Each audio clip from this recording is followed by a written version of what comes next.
જય શ્રી કૃષ્ણ। એકવાર ભોલા મિશ્રા શ્રી ગંગાજીના કાંઠે સરસ્વતીજીનો તપ કરતા હતા। ત્યારે તેમને એક આકાશવાણી સંભળાણી કે તું જે મારું તપ કરે છે એ મારા હાથમાં નથી, કારણ કે તારા ભાગ્યમાં તો વિદ્યા જ નથી। આ સાંભળી ભોલા મિશ્રાએ અન્ન જલનો ત્યાગ કર્યો। થોડીક વાર પછી તેમને હજી એક આકાશવાણી સંભળાણી કે તું અહીંથી અડીલ જા અને શ્રી મહાપ્રભુજીનો સેવક થા।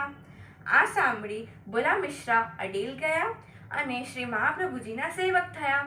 ત્યાં શ્રી મહાપ્રભુજીએ ભોલા મિશ્રાને શ્રી કૃષ્ણાશ્રય શીખવાડ્યું અને તે શીખી ગયા।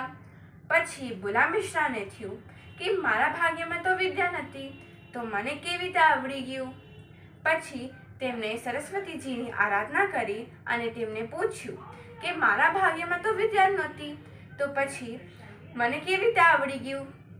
પછી સરસ્વતીજી બોલ્યા કે હું તો દેવી જ છું, પણ શ્રી મહાપ્રભુજી પરમાત્મા છે, એ વાણીના અધિપતિ છે, એટલે જ તો એમને બોલે છે વાગ્પતયે નમઃ।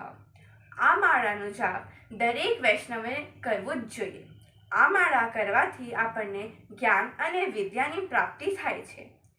તો બોલો વલ્લભાધીશ કી જય। જે શ્રીના ચરણ કમલોમાં મારા દંડવત પ્રણામ।